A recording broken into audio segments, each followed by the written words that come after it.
Hey, first test down. I gave this talk, a similar talk at a conference in the UK last year. And it's based on a few personal tales of my life and my involvement with testing jobs and development companies. Last year, I appear to have made a few people cry during the talk, so I'm really sorry. I'll pre-warn you this time. It's not the intent, but a side effect occasionally. So I work predominantly as a tester for hire. Sometimes I'm a test manager, sometimes I'm a test coach, sometimes I'm just a tester helping a team produce products. And I change company maybe once a year, and it gives me a lot of freedom to learn about different workplaces, different interactions, different ways that teams bond or don't bond together. And a lot of the time, all of the interactions come down to people, their personalities, accidentally insulting developers when I'm raising bugs for them, them accidentally insulting me when I don't find their bugs. And that's where the title of this talk came from, about, do we just need a bit of a thick skin? Is it a requirement as a tester? Have a thick skin, go in, roll with the punches. So there's a bug in production. All heard it? It's familiar. Normally followed up by, was it tested? And there's very valid comments, quite often from the business, quite often from managers, and every time it hurts. Absolutely, every time it hurts, because we're good at what we do. We love what we do. We come to conferences like this because we love the community and the topic. We love learning. We love giving back. But we're people too. And as a person, my reaction is, what did I miss? I wasn't good enough. How serious is that thing that I missed? Am I losing my company money? Am I breaching data protection for one of my users? If I was working on a medical device like an insulin pump, have I endangered someone's health? How did I let this happen? And it's wrong. It's absolutely wrong. I'm part of a team. I have developers that code. I have automation engineers that code, I help test, I have project managers, product owners, designers. I'm not alone, but I still have an emotional response to a bug that's gone live that this was my fault. And when people say there's a bug in production, did it get tested? They don't generally, well, unless they're horrible people, they don't generally mean you did wrong, I'm going to fire you. Normally they may mean, how do we stop this happening again? How did this happen? Because if we don't know how it happened, we don't know how to prevent it happening in future. Sometimes the team did everything right, and it was a third party out of your control with something that you had no reason to consider. But you know that situation now, and you know damn well you're going to check for that later. And those are the rational responses. The irrational ones are, who's going to trust me in future when I say everything looks good? How much do I trust my developers when they say they've thought through all the scenarios and protected against all potential exception errors? It's still my fault. I was there, I didn't find it, it's still my fault. And there are lots of training courses out there where we can learn about bug advocacy, how to phrase our bugs to make sure the business realizes they're important and realizes they need to be addressed. Providing information to our development team, our business analysts, our designers, in a way that doesn't insult the work that they've already done and gets them on side to help us find a fix. We play devil's advocate a lot of the time. I mean, asking what if. that's more than a daily occurrence, that's probably hourly. I probably annoy all of my team members going, oh, that's nice, but what if? Questioning. Relatively recently, I've been asked by a project manager to stop questioning. That didn't go down so well. That led to a conversation about why I was questioning, that I'm not questioning them, I'm not questioning their professional integrity. I'm trying to understand so that between us we can make this product better. And we get taught these skills, but we don't generally get taught how to deal with each other as people. We get taught how to deal with each other as developers and testers and project managers. Those are jobs. At the end of the day, those are jobs. But the side effect is they don't get taught how to deal with us either. So they see these people. If you've never come across these before, Software Testing Club have a huge array of cartoons of different types of testers, complete and utter stereotypes. You'll probably find 3 or 4 that apply to you depending on the day, the month, the year. These are just a few. The socializer. Hey guys, everyone come down for a beer, let's discuss that bug, maybe find a fix later. The checklister. No one's favourite tester. I have 10 bullet points, are they all good? That one failed, go fix it.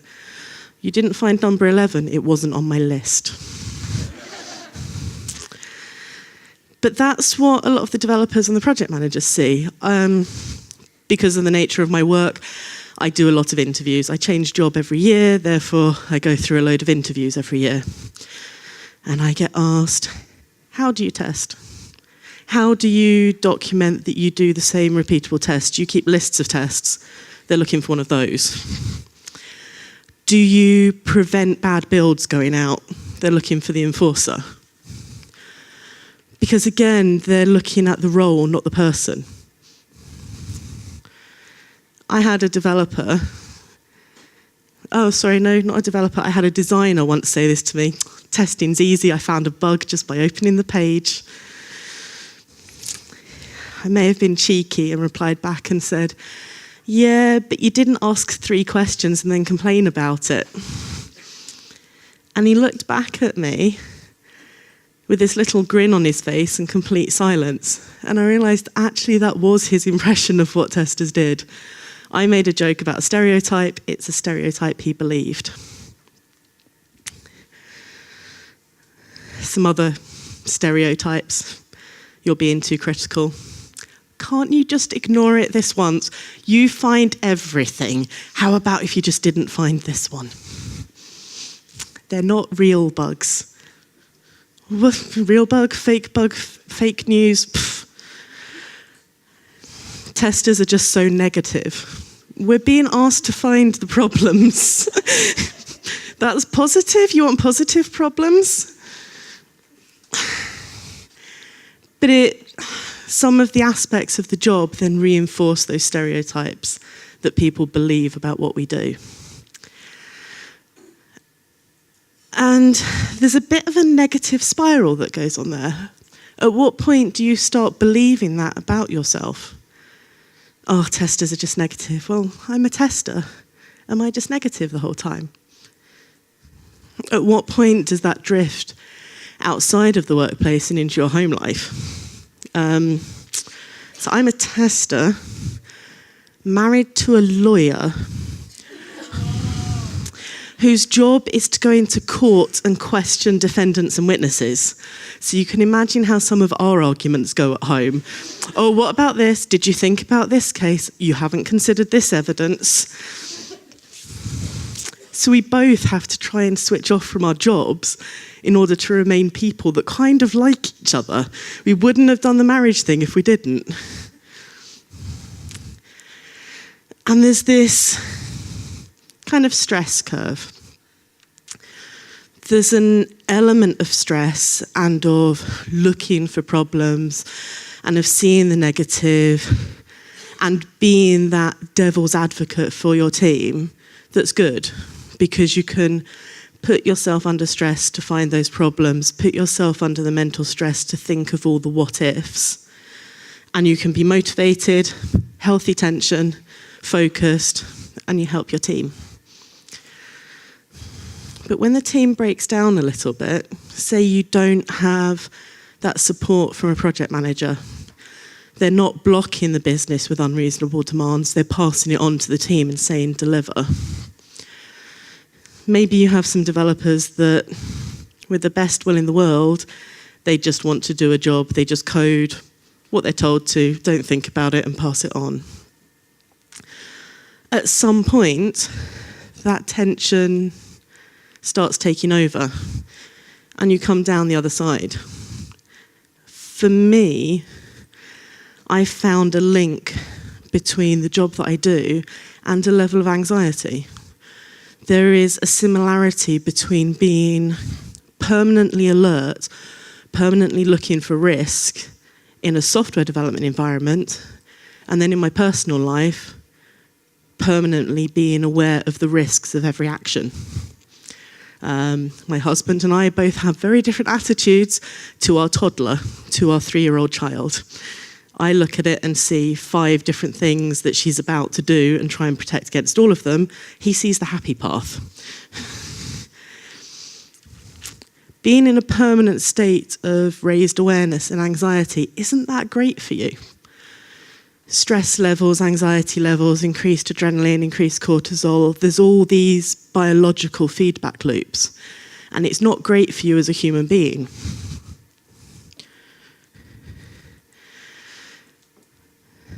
So there can be physical symptoms that come out of it. Maybe constantly being told, test as a negative, or, oh, find the problems. Maybe it takes a hit on your self-esteem. Maybe it takes a hit on your confidence that you didn't find what people were looking for.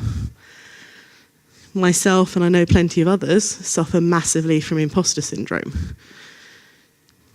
And I've been to the place where I've been massively burnt out because working constantly on shifting deadlines and big releases and being the one that's been seen as finding the problems to protect the users takes its toll. And it's not a good place to be. I've been to the point through work of being stood next to a road seriously contemplating just stepping out in front of a car. And the main thing that stopped me was I couldn't do that to my family. Work and jobs and being a tester should never push you to that, ever.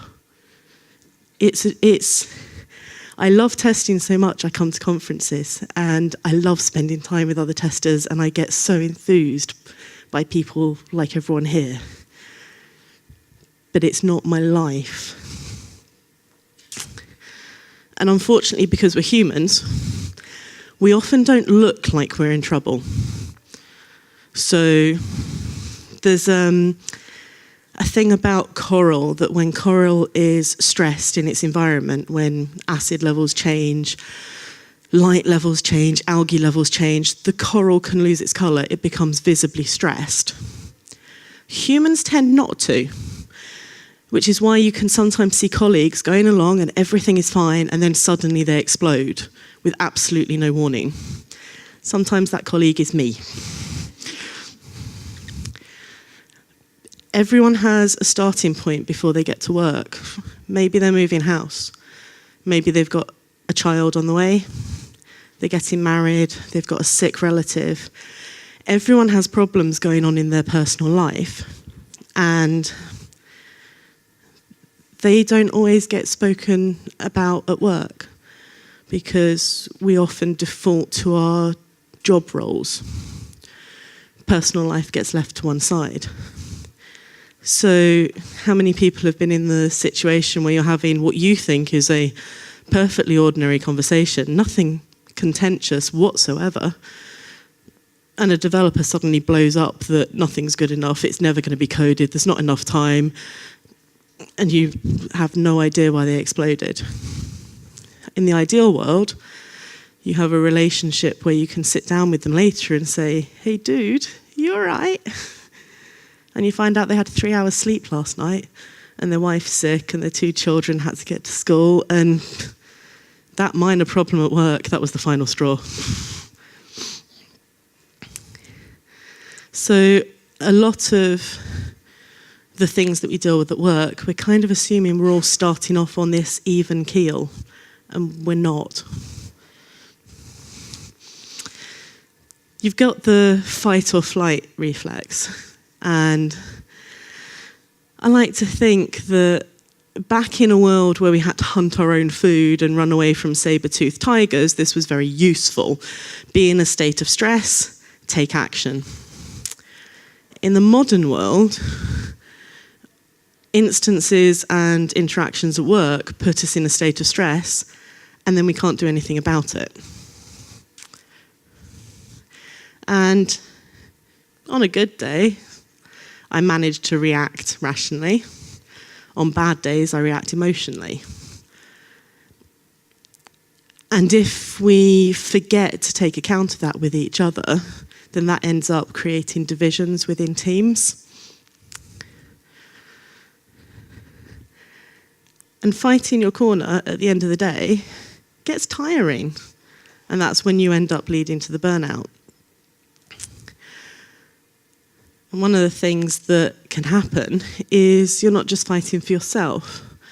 So you have impacts and demands on your team, and as a team, you try and defend against them as a whole.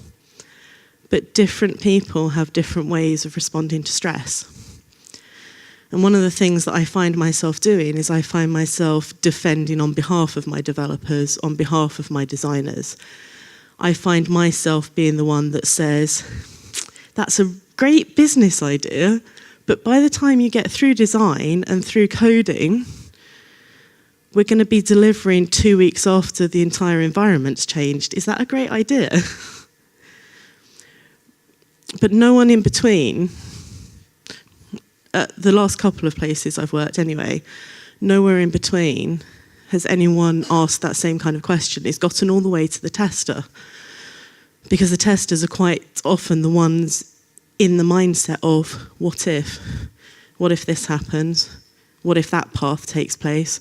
What if this person isn't around or isn't available? And that's currently my main stress in a workplace, acting as that almost team defender. In some workplaces, people have great Scrum Masters and Agile coaches, and they do that for them. I've not been that lucky recently. Sometimes it feels a bit bad, feeling like you're always fighting. And other times, you realise actually you weren't alone.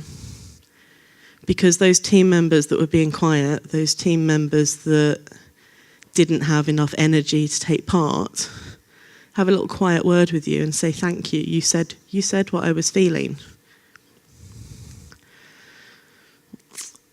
So I've come to the conclusion that my humanity is better for me as a tester than having a thick skin.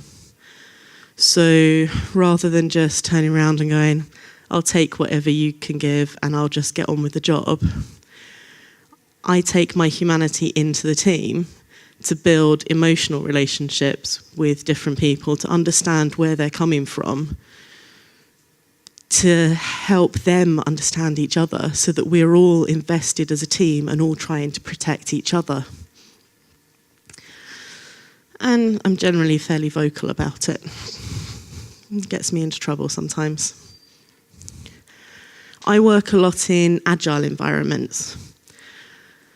And for me, the 3 words at the beginning of the Agile Manifesto are the best. Individuals and interactions. For me, that's everything about software development. It's the people involved, it's how they interact. Because if you have great people with great relationships between them and great skills, they can build anything. They can build absolutely anything.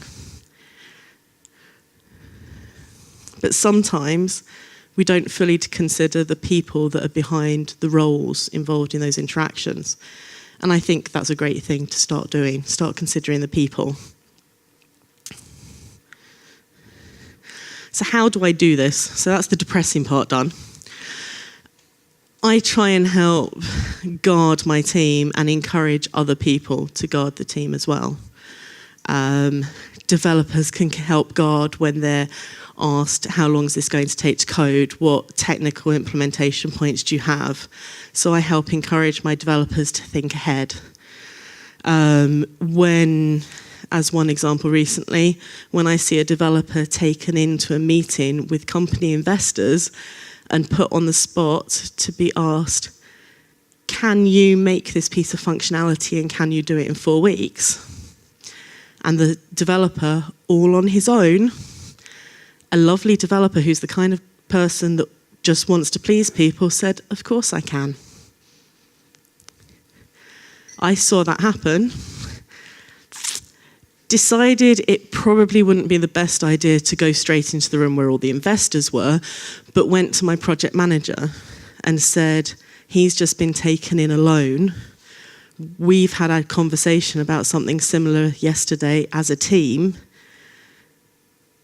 You need to check that the answers he's giving to the investors are the answers the entire team has subscribed to before this gets too much further. On a personal level, there's various bits of self-help that I can do. I can acknowledge that parts of my job are stressful, and therefore I have to take action to make sure that doesn't affect me. There's no way in hell I'm going to end up standing by a roadside again like I have in the past. One of those things for me is to make sure I take breaks. For me, it's very noticeable that the days that I skip lunch or grab a bite to eat at my desk because I'm just too busy are the days that I go home moody. And are the days that the next day and the next day I come back into work and I'm not necessarily the greatest team member because I'm focusing on survival. Don't dwell on problems. You just stress yourself out a bit more. Finding ways to push back the problems, even if it's just pushing it back from the forefront of your mind, helps reduce the effect on yourself. Getting exercise, reducing screen time, they're the standard advice that's given out there. But what if, instead of a meeting room or a meeting around someone's computer, what if in a stressed team, you grabbed a couple of your colleagues and said, hey, let's chat about it while we go for a walk. Let's get outdoors, let's go for a walk, talk about it on the move. My more personal ways to de-stress: sugar, not necessarily the healthiest, but maybe healthier than alcohol. Cats, purring cats, brilliant mood reliever, and burning things.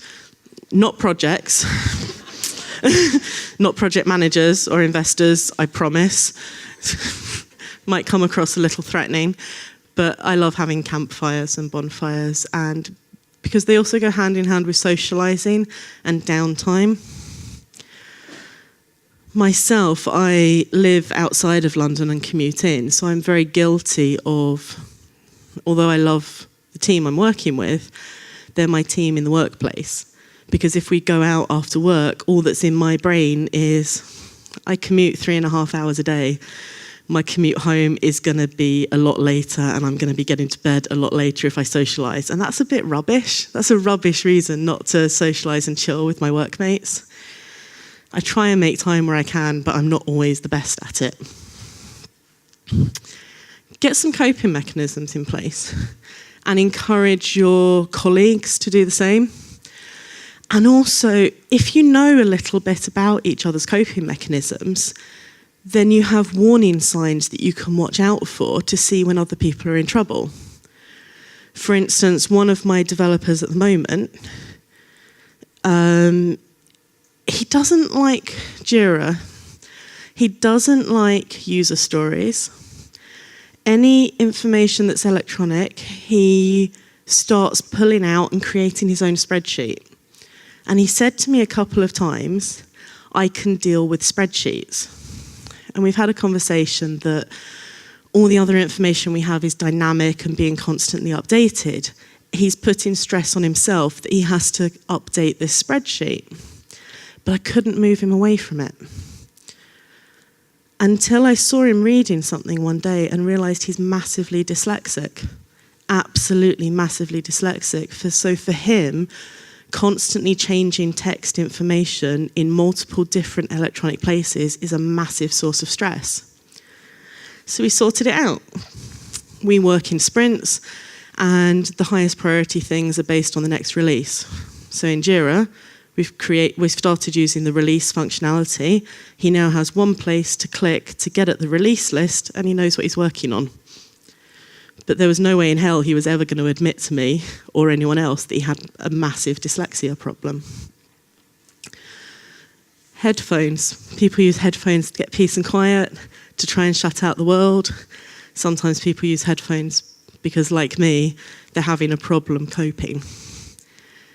So I think my advice is know each other. And also, if you can, work with teams and environments and products that you enjoy. Because it's a lot less stressful to be working on something you love. At a more personal note, I got a Fitbit for Christmas as a present. And it's a wonderful heart rate monitoring one. And I realised in the last week that it shows my stress levels. Never realised it would, never realised a little health gadget would. But got it at Christmas. And there's a lovely Christmas holiday. And then I go back to work. Except me being me, hey, I've got this new gadget and I've put it on. It's just getting used to me. And then it evens out. Okay, that's my baseline. That's all good. February. Still wiggling. Okay, well, that's normal, right? Wiggling. February was a bit of a crazy month. We were meant to release 2 mobile apps, and with 5 weeks to go, the main stakeholder decided to do a complete redesign, and we had to start from scratch. But yeah, the wibble up and down, that's normal. March 8th was our app release date. Those apps were in the stores 5 days beforehand. That's where they went into the store. That, I'm pretty sure, is what my stress levels did as I calmed down. As with any new app goes out, people report problems, stakeholders say that's not what I was expecting, and then come the bug fixes. April seemed okay. Yeah, there was this whole new CMS that we released 12th of April. Yep. Then it was Easter. And there was a couple of sprint releases right around mid-month and end of the month. But 2-week sprints with a release at the end of the sprint, that's normal. And then we get into May. And for the last week of May, I went on holiday. And my resting heart rate flatlines. Obviously, heart rate and flatlining in the same sentence aren't normally a good thing. But my heart rate just stabilised. I was eating far worse than I do when I work. I was doing about the same level of exercise. I was outdoors a lot. I was with my family. I was having fun. I wasn't working. And then it drops a bit lower at the end.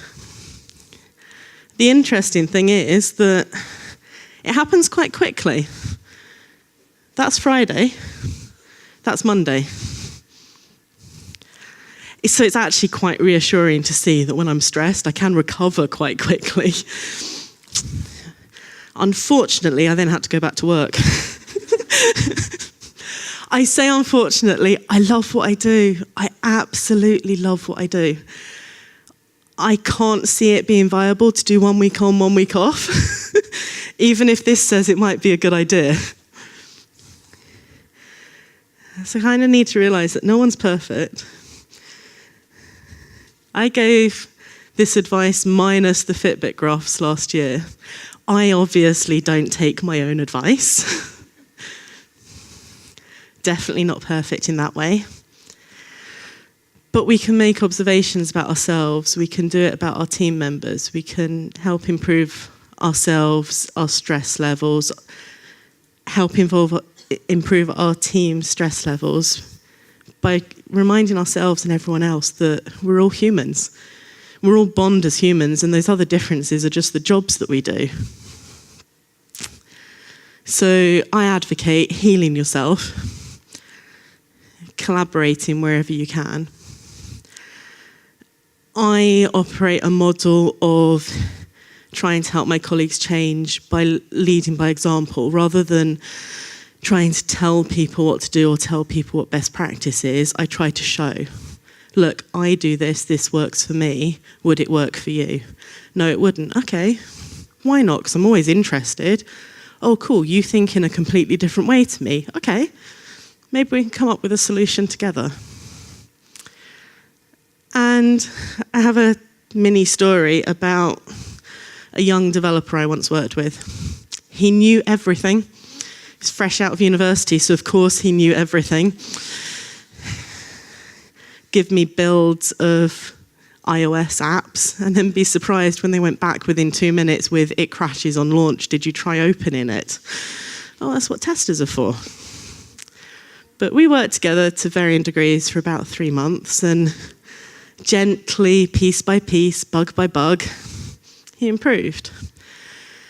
And after I left that company, I found out that he'd improved to such an extent that in a project where he, as a developer, had a bit of downtime because his stories were complete, he went up to the testers and said, I'm free, do you need help writing any automation tests? So he had gone from the arrogant developer who knows everything, he codes, you test. He'd come through example into being a collaborative team member working together. And the stress levels on that team would reduce as a side effect. So for me, team harmony and a lack of team stress can come about through collaborating, communicating, caring about each other, and having the courage to stand up for one another. And sometimes I see myself as the tester being the one that does a lot of that standing up. So I have a little bit of a challenge for you all. I believe that part of what makes me a good tester and a good team member is that I bring my humanity into the team. That includes who I am outside of the workplace. And thinking about it, there's a hell of a lot of different parts of my personality. And in varying ways, I have learned soft skills and social skills through them that help in project teams and help in workplaces. And I'd invite you to all have a think about the different parts of your personality and the different experiences you've had that shape how you think, how you interact with people, and where you might be able to make new connections with people on emotional and social levels. So this is me. I'm a bit crafty. I like making things. Fabrics in particular. Tallinn has some gorgeous fabric shops that I may go shopping in tomorrow. I've co-authored academic papers on space science that have been published alongside amazing Russian scientists that worked on Venus missions. I'm a reenactor, and one of my best fights was 30 minutes with a spear, and the 2 guys I was fighting didn't manage to land a single blow. So the Viking feast I went for last night was amazing. I was at home. I like baking. I especially like making things that don't look like they're meant to be. Cakes that look like spaghetti and meatballs. I married the same man 3 times in 3 different centuries. I make mead and sell it. There's nothing better than being able to sell alcohol to people. Well, apart from testing. Testing alcohol. I play the piano. I'm a mum. I like playing role-play games and pretending to be someone else and pretending to tell stories. And really, logging bugs, that's storytelling. It's shaping a tale, convincing someone in to come fix a problem or understand how bad it is. I've had the privilege of doing observations of galaxies at a huge telescope in Mexico. I've sung rude songs in a cathedral where Norwegian diplomats were present. At the end of uni, something I made, I got to fly on an X-missile at 2.5 times the speed of sound.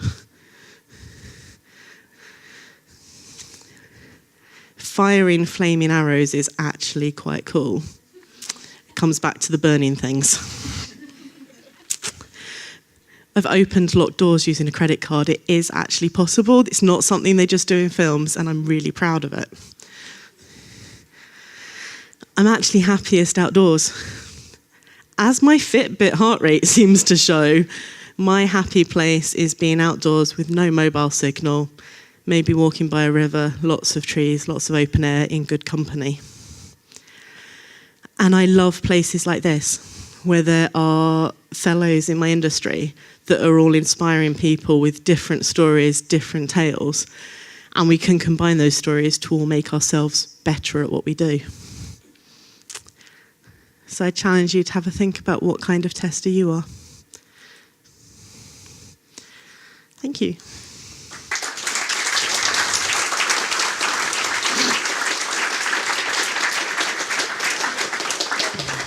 Well then, I want to see some hands and perhaps some questions. Yes, no, maybe? Good. Hello, my name is Armand. Let's imagine a situation, production, there's a bug. Yes, and as you said, there will be a question, who tested it? But there will be never question who developed it. In my experience, it's a very, very rare case. What do you think about that? I kind of don't mind. So who tested it, who developed it? In my mind, we produce something as a team. There aren't really developers that make bugs or testers that find them, or project managers that make unreasonable demands. We as a team are making a commitment to produce something. And if we miss something, then we all need to do some root cause analysis to work out what went wrong. In terms of actually dealing with the question when it happens, I don't tend to pick an argument with the phrasing, but when I have managers say to me, who tested this? My response would go along the lines of, that feature was tested on this environment, in this situation. None of us saw that issue. We need to get the reproduction steps to get that issue before we can work out how to fix it. So I focus on what was covered, what we need to do to get the problem addressed and find any causes. Sometimes it is something that's missed. So one I've had recently is an Android app that launched to the store with support for Android 4+. We'd only tested on Android 5+, because the entire team, developers, project managers and testers, had agreed what the minimum version was. The person submitting to the store had selected something different. So at that point, no one had tested on Android 4. And the fix isn't, we'll test on Android 4, it's, should we be supporting this? Do we need to? Where's the analytics come from? Where's the requirement? At what point did this change? Because the team's understanding was 5+. So we have a communication issue. Hope that helps. We have a question. He will give the mic, but I want to do one thing, if I may. So there was mention of people getting emotional on the talk that being delivered. I was one of those people. So one thing that I would like to ask the audience is, how many felt that this talk might have struck a chord inside? If everyone who felt it could raise the hand, it would let Nikki know that it's indeed not just one person's problem. So that's the only thing I wanted to do, and you can go with the question. Thank you. You mentioned that you do a lot of emotional work and then you speak up and you get in trouble. And I was wondering if there's like ways that you found when there's less psychological safety to speak up about issues of how to raise things. Like if you get to know, for example, that there's a motivational problem in the team or like a general problem and they just talk to you about it, but not to the people that could change it. Like how do you best raise these things? One of the things I'm really, really, really bad at is diplomacy. I'm blunt, logical, scientific. I'm not very diplomatic. And it's one of the things I'm trying to learn to approach things in a more diplomatic manner. So when I have people that approach me directly, I try to almost apply some coaching techniques to talk through with them what they've done, because they might have taken no action whatsoever. They might just need someone to offload at before they go and fix it themselves. They might just want to share the pain. Because I'm blunt, sometimes I quite often turn around and say, do you want help to fix this? Normally, I'm okay at assessing whether someone's emotionally stable or not to take that bluntness. Normally they are. Normally it's not that bad in a workplace. And if they want help to fix it, then I'll try and help them one-to-one. If they want help to raise it elsewhere, then I'm more than happy to take the hit. I do that plenty of times. I'll stick my neck on the line to be the one giving the bad news to management rather than the team. In part, I can do that because I am blunt and logical. And when people see the blunt logic, they don't see an emotional tester going, the sky is falling, stop everything. They see someone presenting a reasoned argument. And my current workplace, that's actually led to me being invited to be on the tech leadership team meetings so that they can get my feedback before it goes through all the team and then comes back round. But it does very much differ from workplace to workplace. There's a lot of looking at the environment and the situation and assessing what boundaries you can push. I hope that helps. Thank you. I wanted to ask, you mentioned that sometimes no one noticed that someone is about to blow up, someone goes down. Do you know any key triggers, something to look for in a person? So you work in an environment with 5 to 10 to 20 people. How do you notice which one is about to blow up? Which one is too stressed out? That very much differs from person to person. So that, for me, very much comes into putting in the prep work beforehand, making those emotional links between people. So there's one developer I work with at the moment that he's a wonderful joker. He tells jokes all days long. He's humorous. The instant he goes quiet, I know something's up. There's a Swedish guy I work with who has told me I probably shouldn't work in Scandinavian countries because they're not used to people being so brash and forthright. When he starts swearing, I know there's a problem because he doesn't do that. When he starts swearing at his screen, I'll turn around and go, "You're right." And he goes, "Oh, it's just this CSS playing up again." It's like, okay, it's not just the CSS, is it? You're a front-end developer, you know CSS. That is not just that. Okay, I'm keeping my eye on you today. I'm bringing you chocolate after lunch. Chocolate after lunch. So that's my second question. What to do when you notice that someone is about to blow up? What to do immediately? Again, it comes back to the person. So the comedian, he loves his beer, but I'm not allowed to bring him that at his desk while he works. As an example, before all my Fitbit graphs start, we had a crazy, crazy web launch in November. And we had this very aggressive deadline for mid-November, which no one thought we could meet. The entire team, this wasn't me having to stand up for individuals, this was the entire team to a one said, we can't do this, you've got to. Then something has to give. Oh, stakeholders don't still want everything.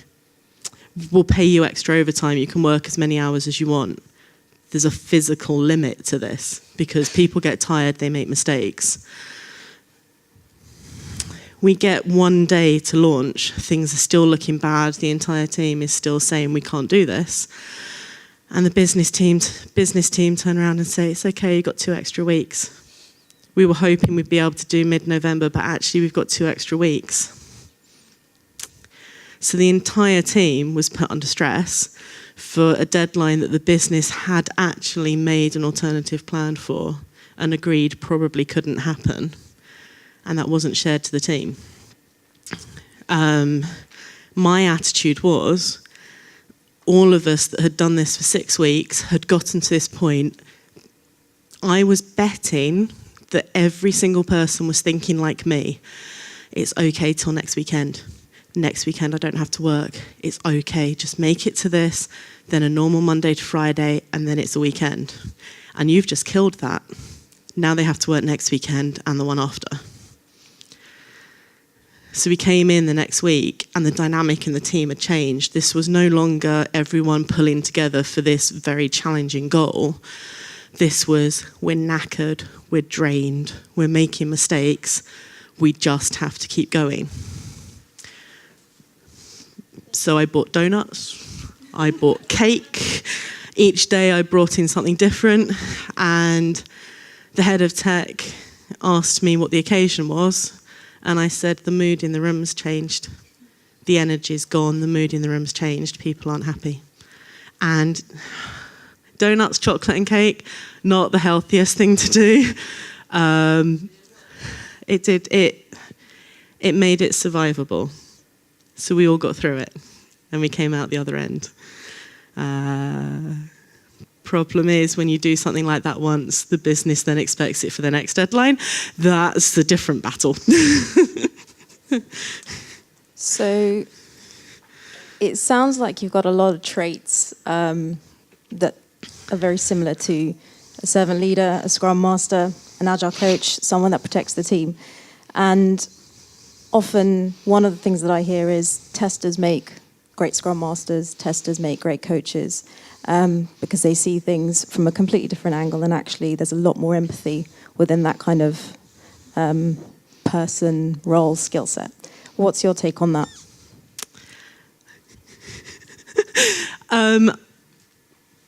I'd agree. So to preface up, Christina and I know each other. Christina was a head of test at somewhere that I worked, and she's gone on to become a Scrum Master. And she's one of the most amazing people I've ever worked with. And there are other Scrum Masters out there that the best ones for me are the ones that are empathic, that have the crystal ball where they can predict the future and they can see what's coming to the team and stops it before it hits them.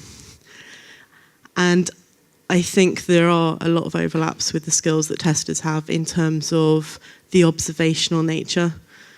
We're not just observant about code and products, we're observant about what's going on around us. And it's something I'm currently in a quandary of do I stay purely testing? Do I try and move to a product owner, scrum master role? All confused by the fact that I'm a tester for hire. So who hires me if I don't know what I am? But yeah, I think there's a lot of overlap between the roles. And I think there's a growing trend with companies looking for dev leads and test leads that are more on a thought leadership track and want to coach product coaches, agile coaches, test coaches in companies. I think there's a growing trend overall for software development teams to move to a more softer, supportive approach. Well done. Thank you, Nikki.